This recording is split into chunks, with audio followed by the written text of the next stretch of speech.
Sejam todos bem-vindos, sejam todas bem-vindas. Eu sou o Taylor, eu sou promotor de justiça aqui no estado do Paraná, sou mestre em Direito, com estado de investigação na Universidade de Coimbra. Estou iniciando doutorado agora na Universidade de Salamanca, da Espanha, e eu vou conversar nesse nosso breve encontro sobre alguns temas dos mais importantes, dos mais relevantes, sobre o direito penal com enfoque na área eleitoral. Antes de mais nada, eu gostaria de agradecer ao desembargador Sigurd e ao desembargador Sade, duas pessoas muito especiais no mundo jurídico, pelo convite, por abrirem as portas aqui do Tribunal Regional Eleitoral do Estado do Paraná, para os membros do interior, para os membros do Ministério Público.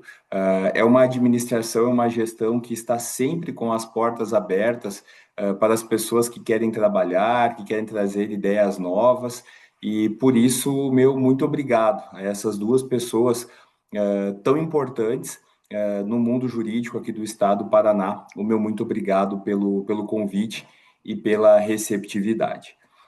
Pessoal, esse nosso encontro, para a gente conversar aqui sobre o direito penal eleitoral, como conversado com os desembargadores Sigurd e Sade, a ideia aqui do nosso encontro não é que a gente faça um beabá.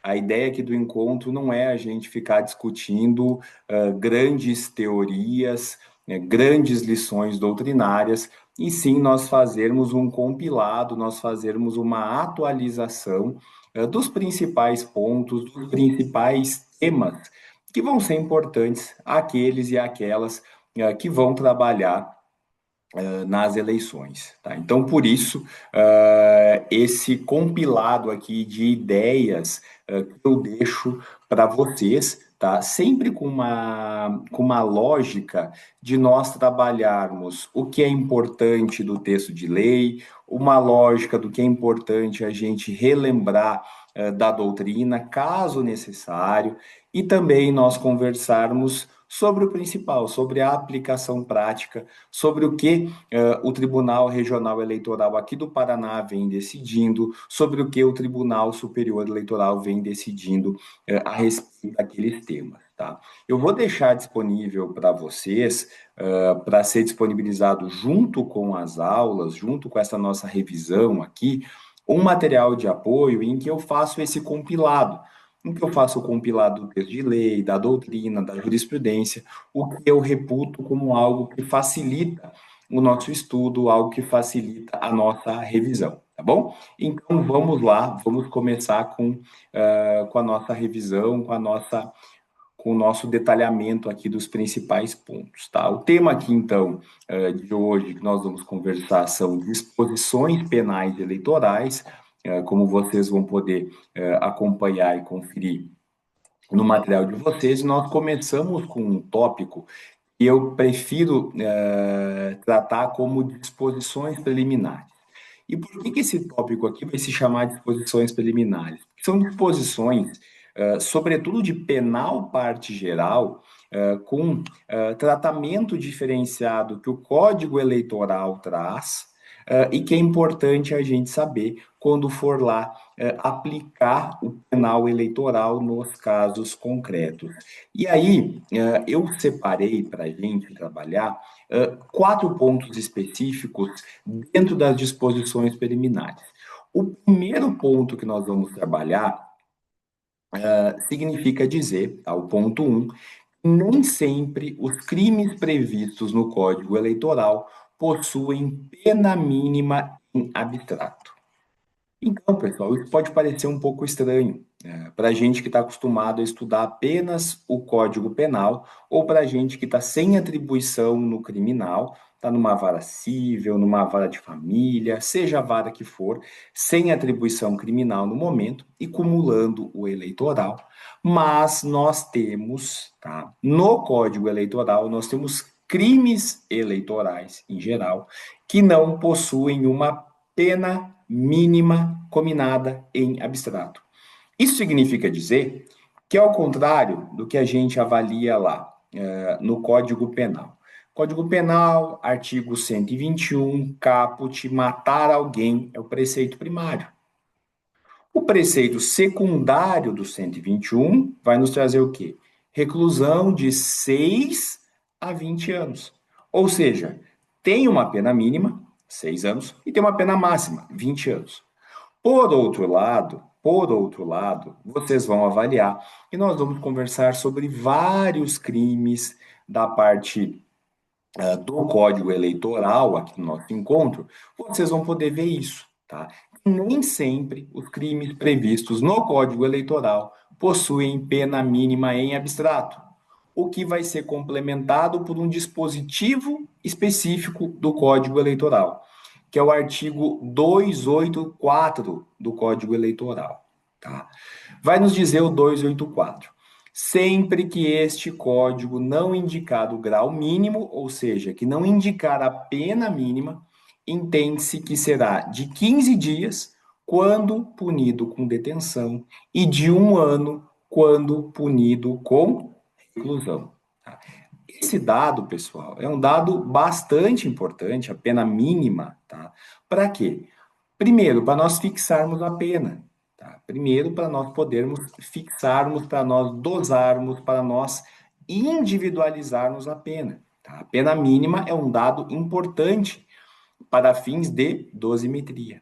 E também para nós avaliarmos o cabimento ou não, tá, de benefícios, de medidas despenalizadoras, tais como acordo de não persecução penal e suspensão condicional do processo. Tá?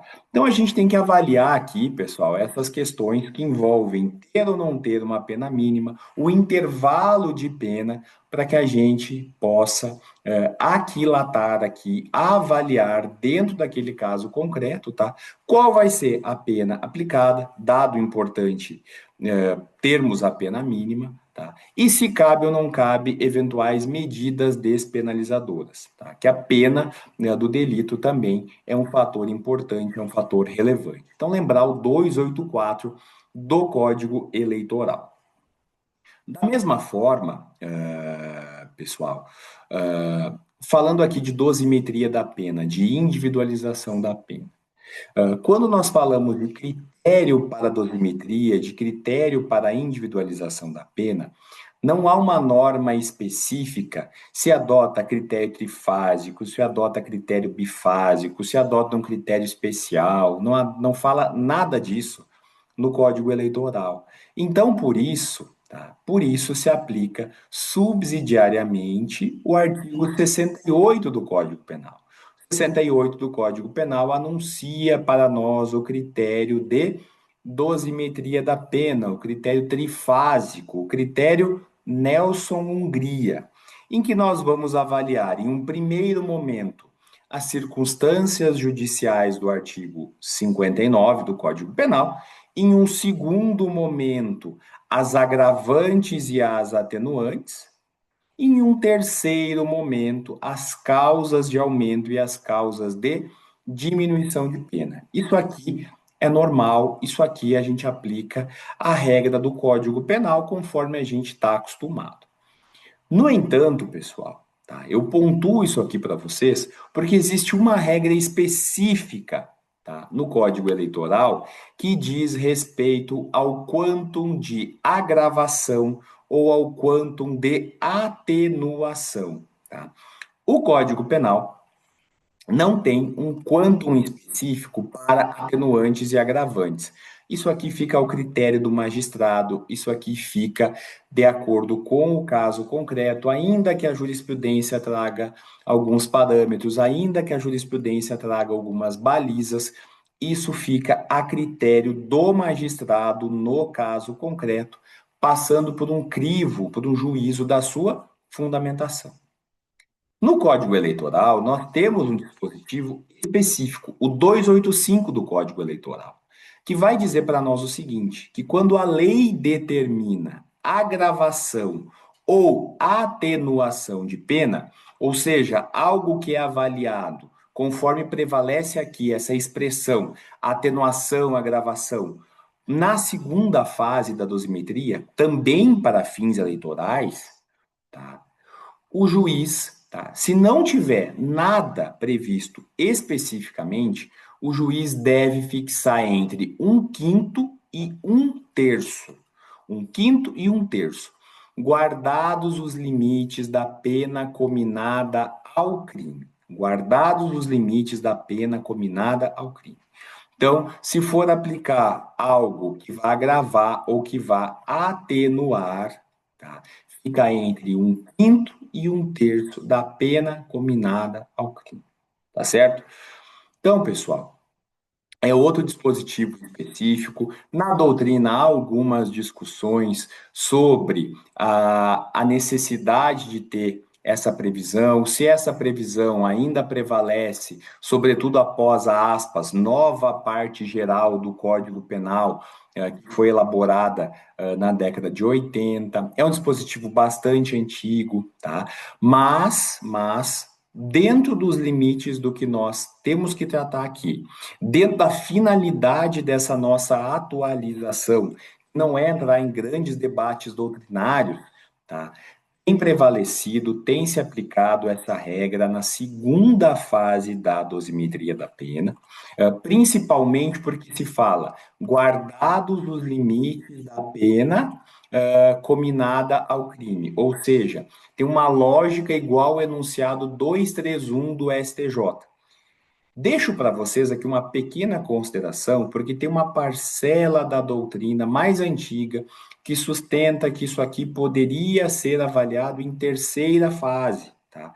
Mas como tem essa parte final, que é igual ao enunciado 231 do STJ, tá? Se fosse para causas de aumento ou para causas de diminuição de pena, não tem esse limite da pena cominada ao crime. Não pode, não tem mais essa limitação, tá? Quando a gente fala da segunda fase, agravantes e atenuantes, eu ainda fico adstrito, tá, aos limites da pena. Então, por isso que a gente está falando aqui de segunda fase de dosimetria, tá? Agravantes e atenuantes, e no Código Eleitoral, não havendo nenhuma previsão específica para aquele crime, tá? O que que a gente faz? Aplica entre um quinto e um terço. E esse intervalo, como sabemos, fica limitado a um juízo de fundamentação, tá? Um outro tema que é importante aqui para fins de parte geral do eleitoral é nós discutirmos, pessoal, se cabe ou não cabe princípio da insignificância quando estamos falando de crimes eleitorais. Princípio da insignificância quando estamos falando de crimes eleitorais, tá? Pessoal, temos que lembrar que o direito eleitoral busca o quê? Busca uma tutela específica de proteção de normalidade e também de proteção de legitimidade das eleições. Busca também a rigidez do processo eleitoral e, em um sentido mais amplo, do próprio regime democrático. Então, feitas essas considerações aqui, o TSE, o Tribunal Superior Eleitoral, tem entendido, tá? Não tem aplicado, destaquem, não tem aplicado o princípio da insignificância nos seguintes crimes eleitorais. Eu deixo pelo menos três aqui destacados para vocês. O primeiro deles, o 39, parágrafo 5º, inciso 3 da Lei das Eleições, que consiste em divulgação de qualquer espécie de propaganda de partidos políticos ou de seus candidatos. Tá? O que o TSE trata como algo que possui uma acentuada gravidade e inegável dano à sociedade, tá? Atentando contra a liberdade de escolha do eleitor, um bem jurídico de elevada expressão. Tá? O TSE também não tem aplicado insignificância em corrupção eleitoral, porque o bem jurídico é o livre exercício do voto e a lisura do processo de obtenção do voto. E também no crime do 72, inciso 3 da Lei das Eleições, tá? Que é causar propositadamente dano físico ao equipamento usado para votação ou totalização de votos ou as suas partes, porque causa um prejuízo ao patrimônio público, violação dos símbolos e também dos serviços essenciais à justiça eleitoral. Tá? Eu destaco aqui para vocês, pessoal, tá?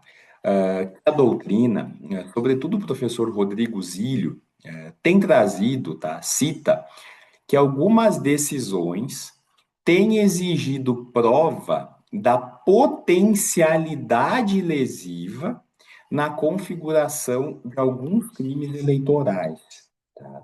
Trazendo, segundo o próprio professor, uma importação de conceito que é do processo civil eleitoral, e lá sim tem que se avaliar essa potencialidade lesiva, para a teoria geral do crime. Tá? E aí se traz essa crítica. Para uma parte da doutrina, a métrica, tá, para a configuração do crime, o que se avalia, o que se aquilata para fins de configuração do crime, não deve ser aferido a partir de um resultado, a partir do que interfere ou não no resultado da eleição. Tá? Porque o parâmetro para o direito penal, o parâmetro de insignificância no direito penal é o quê? É a afetação, é a violação do bem jurídico, que tem que ser substancial, que tem que ser concreta, que tem que ser séria. Tá? Então, por exemplo, pessoal, a inscrição fraudulenta de eleitor, como eu deixo aqui no material para vocês, deve exigir um cotejo com efetivo prejuízo para a administração da justiça eleitoral. Tá? E não sob interferência ou não na regularidade do processo eleitoral. Porque se eu for avaliar potencialidade lesiva para as eleições, a inscrição de um eleitor, de dois eleitores, pode acarretar alguma potencialidade lesiva para as eleições? Pessoal, muito provavelmente não. Mas isso significa dizer que nós vamos descriminalizar inúmeras condutas e que nós podemos, inclusive, estimular a prática indevida de inscrição irregular, de inscrição fraudulenta de eleitores. Que é justamente o que se visa, o que se busca proteger por meio do tipo penal. Tá? Claro que uma coisa é avaliar essa questão, avaliar esse fato no processo civil eleitoral. A gente tem uma perspectiva. Outra coisa é a gente avaliar esse fato, avaliar essa ocorrência dentro do processo criminal do eleitoral. São vieses, são expectativas, são perspectivas muito diferentes. A mesma coisa o transporte irregular de eleitor. Tá? Deve-se avaliar o quê? Deve-se avaliar no transporte irregular de eleitor o elemento volitivo de se aliciar eleitor. Tá? De modo que o resultado da eleição não pode, em tese, interferir para a caracterização do tipo penal. Tá? Teve ou não teve capacidade de interferir no resultado da eleição aquela inscrição fraudulenta? Teve ou não teve capacidade de interferir no resultado da eleição o transporte regular de eleitor? Então, digamos, somente se ganhar a eleição vai caracterizar os crimes de inscrição fraudulenta, somente se ganhar a eleição vai caracterizar o crime de transporte irregular de eleitor, somente se uma quantidade grande de pessoas envolvidas que vai, me parece, tá? Me parece que há uma confusão terminológica de conceitos que são típicos do processo civil eleitoral, que não podem ser importados para dentro do processo penal, para dentro do crime eleitoral, sob pena de haver até uma confusão indevida, tá? E aí, pessoal, eu vou deixar aqui para vocês, tá? Julgados do TSE, julgados da nossa jurisprudência, tá? Por exemplo, de uso de documento falso para fins eleitorais. Uso de documento falso para fins eleitorais, o 353 do Código Eleitoral, a jurisprudência não tem aplicado, por exemplo, o princípio da insignificância, a regra da insignificância, como o próprio tribunal utiliza, tá? Em razão da relevância dos valores tutelados pelo direito penal eleitoral, relacionados à lisura do processo eleitoral e, em sentido mais amplo, a defesa do próprio regime democrático. Tá? A tradição deste TSE tem se inclinado no sentido de não aplicar a insignificância aos crimes eleitorais. Tá? Então, uma lógica aqui do que vem sendo aplicado, do que vem sendo feito pelo Tribunal Superior Eleitoral. Tá? Deixo julgado para vocês aqui, inclusive do final do ano de 2024, com a fundamentação reforçada por julgado do TRE também aqui do estado do Paraná. Essa vai ser aqui nossa lógica de trabalho nesses blocos da nossa conversa, tá? Pessoal, para a gente encerrar aqui esse bloco e deixar bem organizadinho, o bloco 1 eu vou falar de parte geral e o bloco 2 eu começo a conversar aqui com você sobre os crimes em espécie, tá? Penas aplicáveis aos crimes eleitorais, tá? Nós não temos nenhuma grande novidade quando falamos de penas aplicáveis aos crimes eleitorais, tá? Quero deixar aqui consignado que são aquelas previstas no artigo 32 do Código Penal, ou seja, pessoal, pena privativa de liberdade, pena restritiva de direitos e multa, tá? Quando nós falamos de pena privativa de liberdade, tá? Lembrar reclusão e detenção, regimes aberto, semiaberto e fechado. Regra geral, tá? Havendo recolhimento em presídio estadual, isso aqui é um ponto que é importante destacar e sedimentar com vocês, havendo recolhimento em presídio estadual no regime fechado, a execução vai passar para quem? Para o juízo da execução penal daquele estado. Enunciado 192 do STJ e também resolução 23691 de 2022, tá? Do TSE no mesmo sentido, artigo 1º, parágrafo 3º. Pena privativa de liberdade é isso. PRD, pena restritiva de direito, para a gente encerrar esse bloco. Aplicam-se às penas restritivas de direito as PRDs do artigo 43 do Código Penal. Mesma regra do que a gente estuda lá para o concurso de ingresso à carreira do Ministério Público, de ingresso à carreira da magistratura.